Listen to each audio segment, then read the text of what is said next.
매주 월요일 우리 시대의 가장 큰 화두인 4차 산업혁명에 대해서 알아보고 있습니다. 4차 산업혁명이 온다. 오늘은 4차 산업혁명과 일자리에 대한 이야기 나눠볼 텐데요. 부산테크노파크의 김태경 원장과 함께합니다. 안녕하세요. 네, 안녕하십니까. 네, 4차 산업혁명 시대를 주도하는 신기술들이 우리의 직장이나 일하는 방식을 이제 많이 바꿀 것이라는 예측들을 많이 하고 있는데요. 그렇게 되면 사람의 일자리가 당연히 줄어들지 않을까 싶습니다. 실제로 어떨 것 같습니까? 예, 충분히 근거 있는 지적입니다. 네. 우선 그 4차 산업혁명으로 일자리가 감소할 것인지 또는 어떤 직업이 영향을 가장 많이 받고 어떤 직업이 덜 받는지 그리고 수행하는 업무는 얼마나 변화할 것인지 많은 사람들이 우려와 관심을 표명하고 있습니다. 그 발단은 지난해 다보스 포럼 개최 당시에 15개국을 대상으로 해서 4차 산업혁명이 일자리에 미칠 영향에 대한 미래 고용 보고서를 발표한 적이 있습니다. 네. 이 보고서에 따르면은 지난해부터 2020년까지 5년간에 4차 산업혁명을 통해서 200만 개의 일자리가 새롭게 생기는 데 비해서 710만 개의 일자리가 사라진다고 이런 보고서를 냈습니다. 네. 아니 지금도 가뜩이나 실업률이 높고요. 예. 일자리 창출에 안간힘을 쓰고 있지 않습니까? 예. 그런데 500만 개 이상의 일자리가 사라진다면 정말 얼마나 많은 사람들이 일자리를 잃게 될까요? 예, 다보스 포럼만이 아닙니다. 여러 전문 그룹에서 기존의 그 고용 구조 변화가 발생할 것으로 전망하고 있는데요. 유명한 그 보스턴 컨설팅 그룹이 있습니다.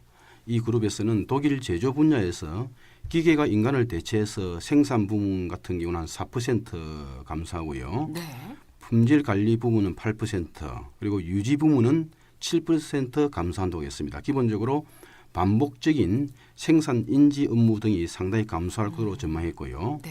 맥킨지 컨설팅사의 경우에는 미국의 경우 저숙련 노동 인력이 수행하는 단순 업무와 재무 관리자, 의사, 고위 간부 등 고숙련 고임금 업종의 상당수도 자동화되어서 전체적으로 인간이 하는 업무의 45%가 자동화될 것으로 전망을 했습니다. 네. 그리고 최근에 그 옥스퍼드 대학의 연구 결과는 현재 직업의 47%가 20년 이내에 사라질 가능성이 높다는 결과를 내놓았습니다. 아니 4차 산업혁명이 우리에게 풍요로운 삶과 어떤 기회를 제공한다는 긍정적인 측면도 있지만 일자리가 줄어든다는 것은 매우 우려스러운 부분인데요. 그렇다면 정말 기계나 로봇과의 생존 경쟁을 걱정해야 될 때가 온 것 같습니다. 얼마 전에 이세돌과 알파고의 대결도 있었지 않습니까? 이런 경우가 아닐까 싶은데요. 그렇습니다. 예.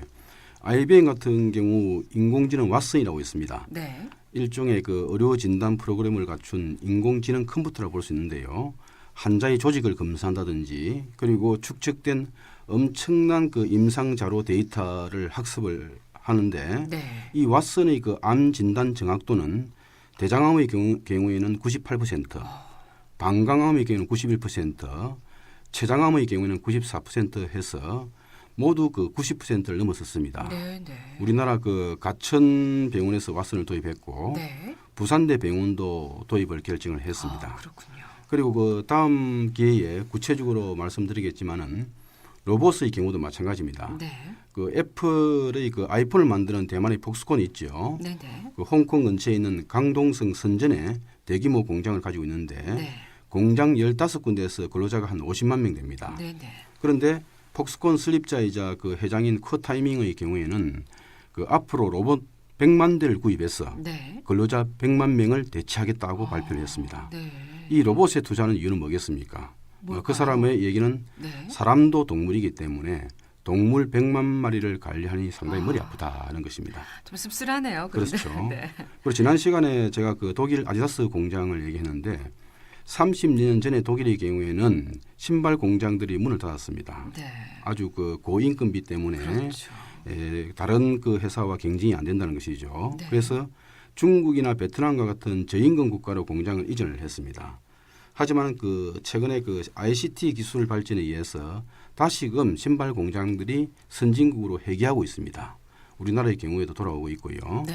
그래서 이것은 뭐냐면 고객이 그 아디다스의 공장의 경우에는 고객이 온라인에서 주문한다든지 매장에서 자신의 발을 측정한 데이터를 통해서 공장은 3D 프린터와 로봇이 한 5시간 만에 맞춤형 신발을 생산할 수가 있습니다. 이것을 24시간 내에 배송을 하는데 배송 방식은 앞으로는 뭐 드론을 활용할 수도 있고 그러게요. 원자의 경우는 자율주행차로 조달할 수도 있습니다. 그대로 실행되기가 뭐 지금 빨리 그렇게 뭐 쉽지는 않겠지만요. 어쨌든 효율성만 따진다면은 사람의 손길이 미칠 부분이 엄청나게 줄어들 것 같은 예감이 드는데요. 단순 반복적인 사무 행정직이나 또 저숙련 업무에 일하는 분들의 일자리가 참 걱정이네요. 현재 예상으로는 아마 네. 그 이상일 것으로 보여집니다. 아, 네네.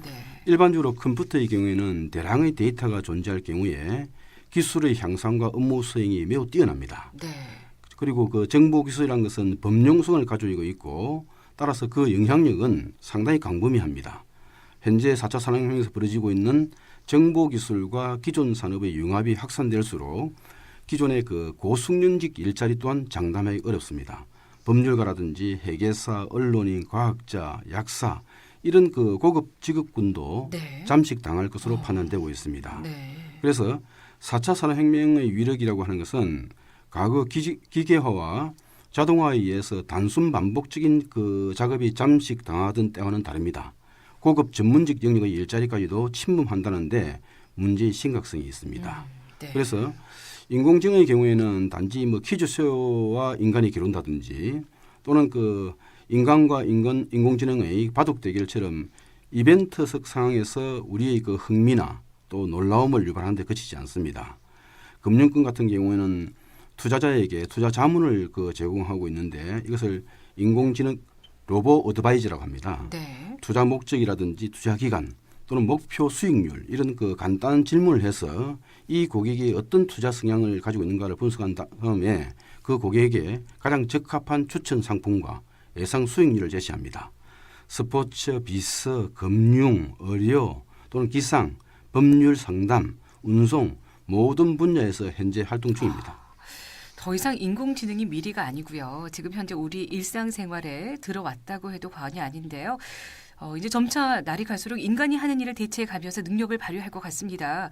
한편으로는 이제 4차 산업혁명 신기술들이 발전하면서 일자리가 줄어들지만 또 반면으로는 이와 관련된 일자리도 새로운 일자리가 좀 늘어나지 않을까 싶기도 하고요. 예, 그런 긍정적인 측면도 있습니다. 네. 뭐 새로운 일자리 창출이 있는데요. 신기술과 관련된 일자리라든지 보다 고숙련의 그 근로자에 대한 수요가 증가할 것으로 예상이 됩니다. 과거에는 생각도 못했던 새로운 직종들이 아마 우리 산업 전반에 나타날 것인데요. 네. 3D 프린팅이라든지 빅데이터, 산업 로봇 이런 분야입니다.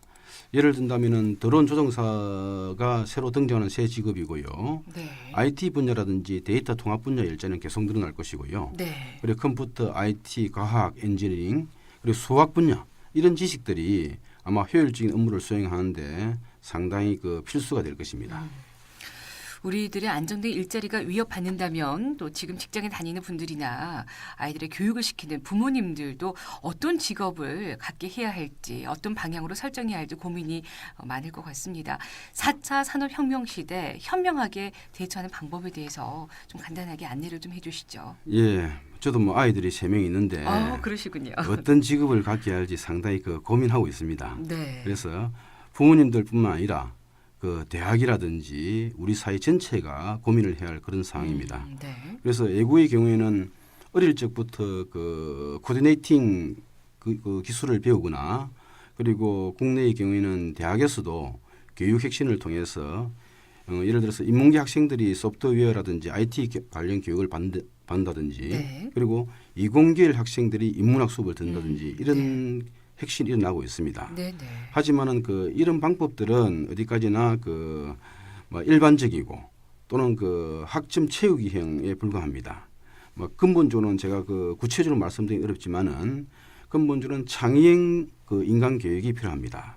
우리 학생들이 주어진 지식을 배우기보다는 네. 어떤 자기의 주어진 문제를 어떻게 해결할지 고민하고 실제로 문제를 해결해 나가는 어떤 체험식, 토론식 교육이 이렇게 상당히 중요하다 보여집니다. 결국 신기술을 갖다가 생산하고 제어 통제하는 그런 유형의 사람이 될 수 있도록 자신의 그 숙련이나 지식을 키워야 될 것입니다.